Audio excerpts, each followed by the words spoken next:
How's it going, guys? Andrew here with Justified EDC, and I got a new Knives and Gear video for you guys. Just to be 3 of these here. I've been looking at my channel analytics, and I've been watching your guys' viewership and all that good stuff, and it seems like you guys do seem to favor the shorter videos, so I'm going to try to start breaking these new Knives and Gear videos up into smaller sections, kind of just do a few things at a time. 1, just to be able to make more videos, 2, to spread them out, and 3, just to not make them so long. So if you guys have any thoughts about that, go ahead and leave them down in the comment sections, because again, I really just want to make the stuff that you guys are going to watch and things that I enjoy making. So that being said, we're going to hop right into this then, and we're going to start out with this. This I just got today. This is the Leatherman Free T2. The Leatherman Free series is always kind of intrigued me ever since it came out a couple of years back, and I've been wanting to try out. I've gotten to play with some other people's free series stuff, and the plier versions that are like your traditional Leatherman multi-tool. They're cool. They never really interested me as much, especially having magnets in them. I work in a machine shop and in manufacturing, so magnets and metal chips do not exactly mix, especially for something that I'm going to be using with pliers to grab stuff out of. But this here is the non-plier version, and again, they have just like they have the P2 and the P4 in the pliers. That the P4 has more tools, obviously. They have the T2 and the T4.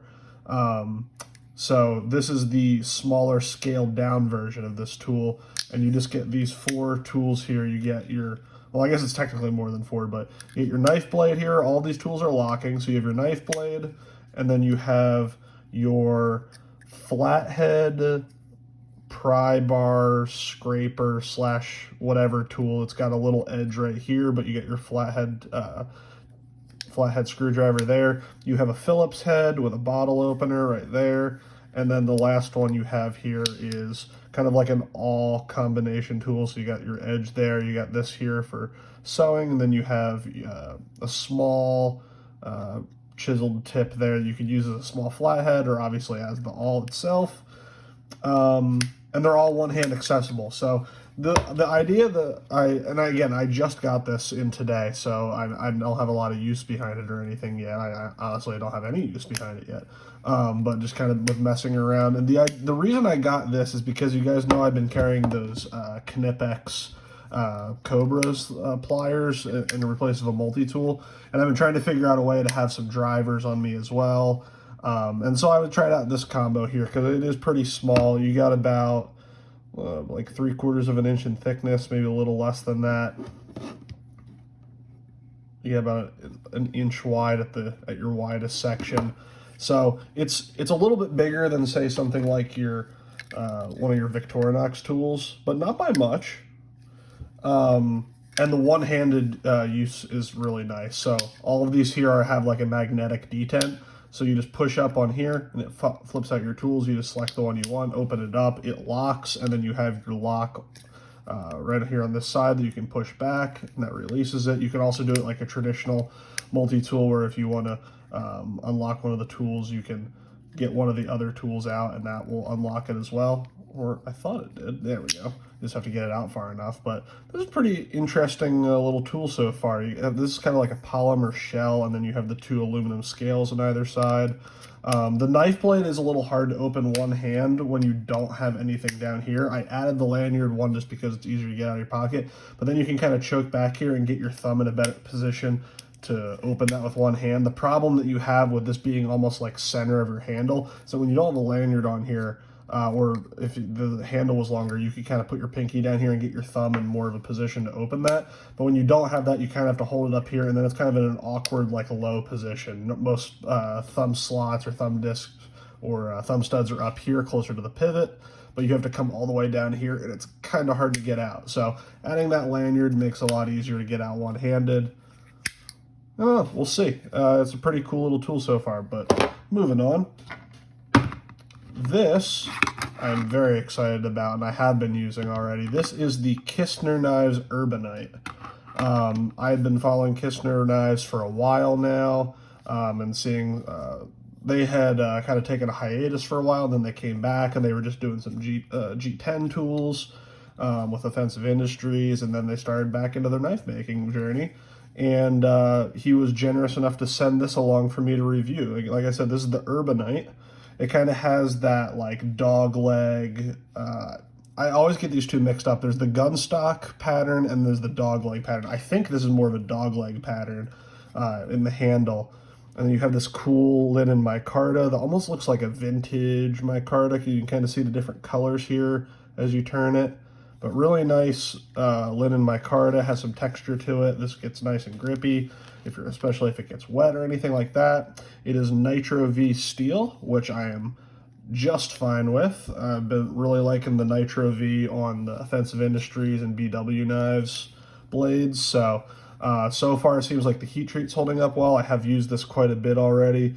I got a little bit of, not even chipping, but just a tiny little roll up here because I got into a box and kind of lifted a staple with it, so that's my own dumb fault. But you have 1/8 inch thick blade stock, and it comes down to actually like not a terribly thick edge. It's not super thin either, but you have this nice secondary bevel on here that came nice and sharp at a nice acute angle, so it does slice decently well, but then you still have that blade stock, that thick blade stock you can definitely put to heavier use. Your handle scales here, I don't usually talk about handle thickness, but when you put this up here, your handle thickness is just over 1/2 inch, so it's nice and comfortable in hand, no hot spots at all. These are all nicely rounded on the edges. They're not contoured fully, so they're flat scales, but they're all nicely finished around the edges, so no sharp edges at all. Feels good in all of your standard grips. And even though this is not a completely straight handle, you still can do your reverse grip edge in. So that's very cool. And then the sheath it came with, this is not an Offensive Industry sheath, but it is a deep carry pocket sheath that is ambidextrous. And he actually told me he didn't actually even mean for this to be ambidextrous. You can kind of see in the back here from the molding, next to the shape of the handle, this wasn't even supposed to be ambidextrous, but it does work, and the retention's solid on both directions. So that's pretty cool. I'm always happy to see more makers trying out this style of sheath. If I pull out another Offensive Industry sheath, well, here, I'll just use the one that I'm going to be talking about next. You can see that it's a lot wider just because they're using the bigger rivets on here.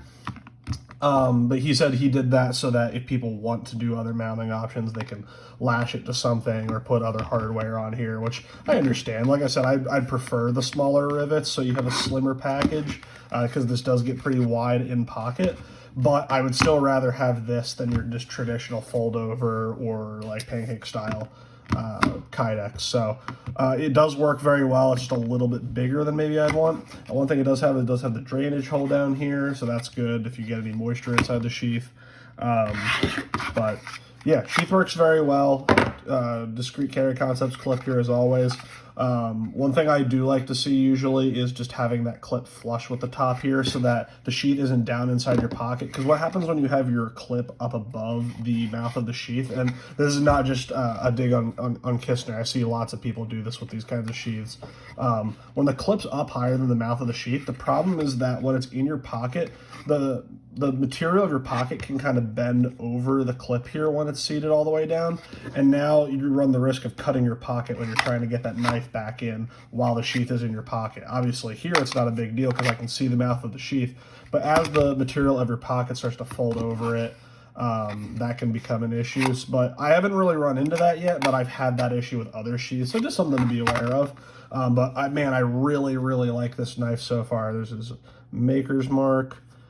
Like I said, this is handmade in the USA, which is always good to see. But I will obviously do a full review on this, guys. I'm testing this right now before I send this back to him. But I might try to figure out a way where I can keep this one. I might have to offer to buy this one when I'm done with the review, because I really like this model, especially with the clip point. It's almost a drop point. Like if I kind of cover that, it looks like it could be a drop point. But I do like the aesthetics of the drop point, so, or the clip point rather. So.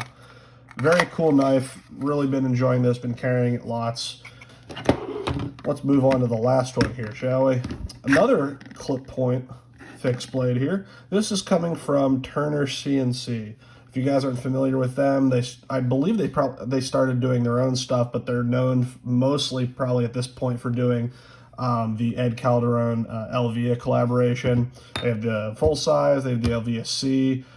They've done some collaborations with other other industry people, I guess, summer makers. The Ed Calderon, the Elvia stuff.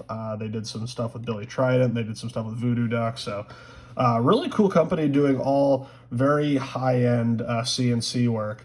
And that's one thing you'll actually see here on the blade, is if you see those lines, this primary bevel was actually CNC'd in. So if you guys aren't familiar with manufacturing or knife making or anything like that, typically on stock removal knives, which means they have a billet, they're not forging it, they have a billet of steel already, and they take away everything that isn't knife. So basically, normally what they would do is they would mill out the general shape, and then they would grind the bevels in. But they actually milled their bevels in, which is really, really cool, and then they ground down, or they ground in your secondary bevel here, or your edge. So I try to describe terminology just in case there's anyone newer to knives watching these videos. I'm sure the rest of you already know this, but so that's really interesting. I really like seeing that, not because it's better or anything. I just think it's a cool concept, and as a machinist, I appreciate anything that can be done on CNC like that. So that's very cool. You have this heat treat finish on the blade that kind of gives that like orangish brown look to the steel. I think it looks great. They also come in like a DLC coated as well. If I didn't mention the name of the knife at the beginning, this is the Jackalope. They're actually coming out with a XL model of this soon, which I'm very excited about. But you're getting like a 3-finger grip on this, which is fine. It locks into the hand pretty nice. These do normally come skeletonized, and they come with a different sheath. So this is a pretty heavily modified one at this point. But I still think it gives you a good idea of how this knife would perform. I kind of jumped ahead on myself on this, but let me give you the rundown here. So you have a 3V blade. Well, really the whole thing's 3V because it's skeletonized. This paracord wrap was aftermarket. I added this lanyard just to give you some extra grip, just because it is a 3-finger grip knife. Clip point style blade. There you go. You get your Turner CNC logo on this side and the Jackalope on that side. And then this is an Offensive Industry sheath. Again, I got this in a trade, so I didn't commission this, but the sheath looks great with that like topo, however you say it, pattern on it. This carries very nicely in the pocket. And what I really like on this is that this is a hollow grind. So even cooler that this is a CNC blade, not only is this not a flat grind, it is a hollow grind. So you have a very thick blade stock. I'm not even sure what that is. It's probably close to 1/4 inch. Not quite, but it's not 1/4 inch, but it is thicker than 1/8 inch. Again, when I do a full review on this, I'll get you full specs, but you have a real thick blade stock, but it comes down this nice hollow grind. It's like a full hollow grind. You don't even have that much space left up here, so it comes down to a nice thin edge. Came really sharp. I did some cardboard cutting with this. For as thick as this blade stock is, this actually slices very well. And for a clip point, clip points aren't always the best for EDC, especially with these like trailing style where they jump back up. But this actually stays relatively centerline. It does curve up a little bit at the end, which I would have liked to see it just go straight. But it's not too bad. And then you also have some flat here, and you have some belly here. So this will actually do a lot of your EDC tasks pretty well, especially since this is a shorter blade. You can get up here with your finger and get right to that point. This is actually a pretty versatile clip point shape. And then again, with the lanyard, what I like to do with lanyards is not just hold them back here like this, because that doesn't give you a whole lot, but I actually I make it short, and so that the space in between here just fills the gap between your fingers, and then the knot pulls against. So now this is kind of a retention system as well. If you drop that knife, as long as you keep your fingers closed. And it also kind of just pulls on your hand a little bit more, locks you in. Same thing in reverse grip. You just put it through your middle and index finger, and that really locks you into that grip. This isn't the most neutral handle, so really only your hammer fist, saber grip, and reverse grip edge out works. You can't really do reverse grip edge in, not really at all. You can do forward grip edge in decently comfortable, but this is definitely more suited to these kinds of grips. So just keep that in mind. I wouldn't really use this as a defensive style knife. Now the bigger brother that's coming out with the full-size handle, absolutely. Definitely going to be grabbing one of those. But yeah, this is a cool little EDC knife. The sheath is great, as always, from Offensive. Fantastic retention. Unfortunately, I don't have the stock sheath here because the guy that got it tossed it. And again, I can't speak firsthand because I haven't had one. But the ones that they've been doing for these, it's like a molded plastic, and then it has like a magnetic retention. And it's not even fully enclosed. Like you can still see the blade on one side, and then the magnets just kind of keep it in, and the edge hides underneath a guard. And I'm just not really a fan of that type of sheath. It's really hard to put the knife back in sheaths like that. I'm not quite sold on magnetic retention as a good way to retain a blade, especially if I was carrying this like inside the waistband, where like with this, since the whole thing's covered, there's not really any risk of this popping out of your pocket because it has so much travel to get out of that sheath. But when you only have a sheath that's this high and you have the whole handle sticking out, especially with only magnetic retention, I'd really worry about that. So I'm not really a fan of how they're doing those sheaths, but there's plenty of aftermarket Kydex out there that it shouldn't be a problem for you. And the knife is fantastic. I love to start seeing more companies do these kinds of hollow grinds on these kinds of blades, because flat grinds are great and they definitely are tougher, but man, nothing beats a real nice deep hollow grind like that for slicing. And especially on a steel like 3V, that still keeps it pretty tough. 3V is one of the toughest steels out there. So having that thin edge with a tough steel, you're not going to have as much edge retention as maybe something like a more super steel, one of your stainless was. But in terms of toughness, I think this was a fantastic choice for that hollow grind. So anyways, guys, quick video, just getting something out here for you. I hope you enjoyed this. If you have any questions about any of these blades or tools, if you have any suggestions, I'll always leave them down in the comment section. Let me know how you like this kind of shorter format. I know I'm getting close to 20 minutes here. I really tried to keep it down here. It's going to be about 17 here, but I'm going to try to keep these times down for you guys, and I'm realizing I'm rambling and just making this video longer, so I'm going to cut it off here. But as always, guys, thank you for watching, and I will see you guys in the next video.